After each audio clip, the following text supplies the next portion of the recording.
Coming up on Mountain News this morning, one Elkhorn City church is finding a way to meet needs despite a fire destroying their food pantry. And we'll have some winter weather preparedness tips for you ahead of a possible weekend winter storm. Dedicated to Eastern and Southern Kentucky, this is WYMT Mountain News This Morning. Good Wednesday morning to you. I'm Caroline Mueller here with you on this January 21st. The time is now 5:32. Let's go ahead and check in with meteorologist Megan Desmel for a look at your forecast this morning. Megan, it was another cold one out there, and I know you've kind of been telling us all week, all morning, it's only going to take a turn for the worst. Yeah, and that's exactly right, Caroline. We've been tracking the system for a while, and it's still looking likely for some heavy snow heading into this weekend, along with some very cold temperatures that we're also tracking. So let's kind of break that down. Starting off with this morning, temperatures are in the upper teens, low 20s, with the exception of Monticello, a tad warmer at 32 degrees, which is that freezing mark, so still very cold this morning. And we head into the afternoon where significant improvements are in the forecast. Highs for this time of year are normally in the mid 40s. Today, though, we're looking at the mid to upper 40s for most folks, with some even having the chance of being in the 50s. Now, don't get too comfortable. These temperatures are only going to last for your Wednesday and Thursday before starting to make a dip into the 20s by this weekend. Here's a look at satellite and radar, though. We are tracking a little bit of some snow heading in. Now, we'll start off with some snow ahead of the system, but we are looking at a little bit of a wintry mixed chance as this line makes its way into eastern Kentucky, and it will transition into rain as we head into the afternoon. Caroline. Thank you, Megan. Heads up this morning if you're going to be on the interstate in Laurel County. Starting at 9 a.m., drivers can expect significant delays on I-75 southbound. The Laurel County Sheriff's Office will be conducting a fatal traffic crash reconstruction at mile marker 46. This means you will not be able to enter I-75 southbound at Kentucky 909. Rolling roadblocks will be in effect from the southernmost Mount Vernon exit 59 southbound to the crash site. Drivers can expect delays of 30 to 45 minutes. The Laurel County Sheriff's Office and Kentucky State Police urge you to find an alternate route through northern Laurel County. A Monday afternoon fire tore through one Pike County food pantry, leaving its organizers waiting and praying to find a way forward. The Guiding Light Community Church food pantry in Elkhorn City was considered a total loss after a fire broke out in the building Monday, a few hours after the pantry hosted one of its giveaways. Pastor Tim Coleman says the fire destroyed everything, including all of the food and items the pantry had in place for its upcoming large food giveaway, something he says the community relies on. Now he is asking for monetary donations to help in the pantry's journey of rebuilding or relocating. I don't know what the next step is. I'm just waiting on God and see what we can do. We're going to still continue to serve, but I don't know, not to the capacity that I did until we find us a building and get established back. God's Food Pantry is stepping in to help at 1 o'clock today, bringing a mobile food pantry to the Elkhorn City Baptist Church parking lot, which the pantry uses in efforts to feed those in need. There are still several questions surrounding last week's fire that destroyed a couple of law offices in downtown London. 56-year-old Scotty Seeley was charged with arson and burglary in connection to that fire. He was in court yesterday morning. Police say he was seen on security cameras trying to enter multiple buildings. Doug Benge of Sinessa and Benge Law Office, whose office was in the building that burned, says investigators still don't know why the fire was started, but he's hopeful those answers will come to light.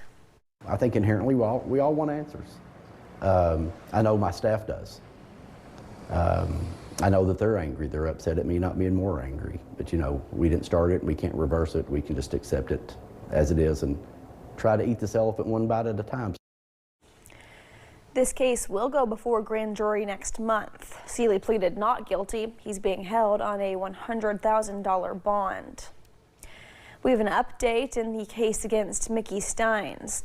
The former Letcher County Sheriff is charged with the 2024 murder of District Judge Kevin Mullins. Steins' defense wants to disqualify the presiding judge, Christopher Cohen.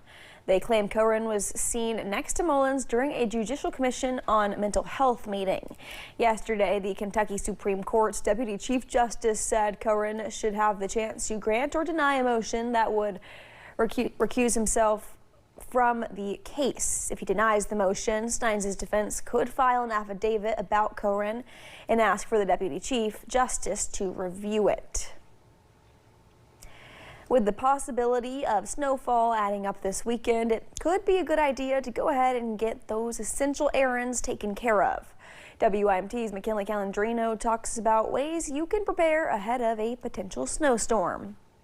Several parts of Kentucky are expecting heavy snowfall as we head into the weekend. On Tuesday, officials with the National Weather Service office in Jackson say it's still early to determine how much will be on the ground, but the chance of snow is very likely. Model consistency has been getting better. So, I mean, yes, while things could change as far as the areas that receive the greatest impacts, I would say I have high confidence that will remain mostly snow. Officials say the snowfall is expected to start as early as Saturday morning and last throughout Sunday. It's our first probably significant snowfall for this winter season.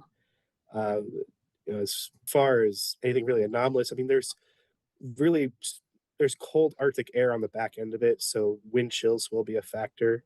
Whether we see several inches of accumulation or no snow at all, officials say with the cold temperatures in the forecast, it is best to just be prepared. Preparation in front of these kind of events is very important to go, because if we have this kind of weather event, you know, there's a chance that we could lose some power for a period of time, and with those kind of temperatures following, you know, it would be important to have a plan if you don't have a secondary heat source. And county officials and emergency management teams say they are also preparing just in case. And we've always tried to have warming centers set up and you know, in case somebody needs a place to go. Our road department is, you know, they're doing a good job in preparing this week. I know we have 18 vehicles, 18 plows and salters.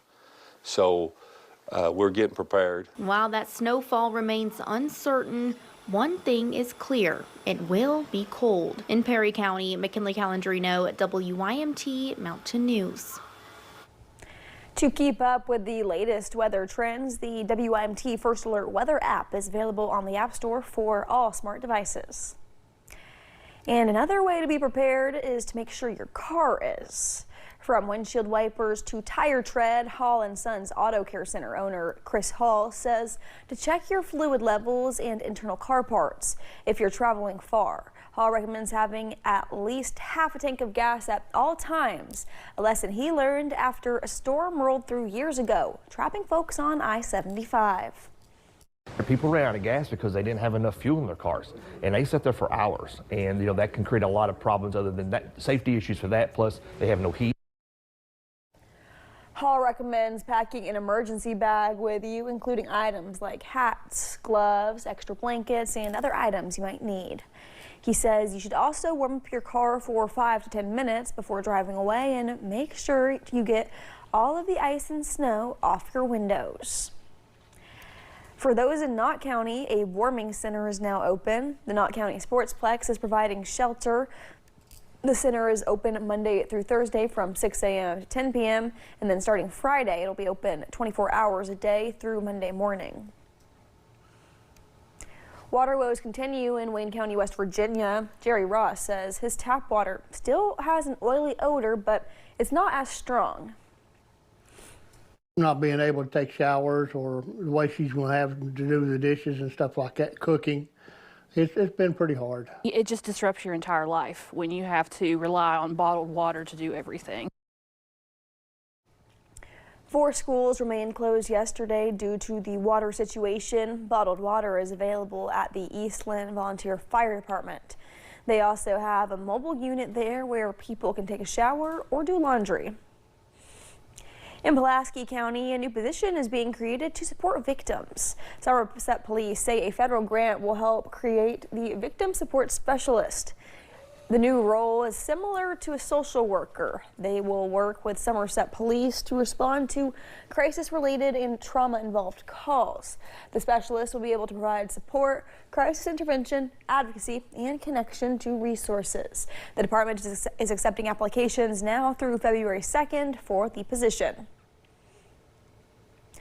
Pikeville Medical Center hosted a news conference yesterday announcing a new partnership with UK Healthcare.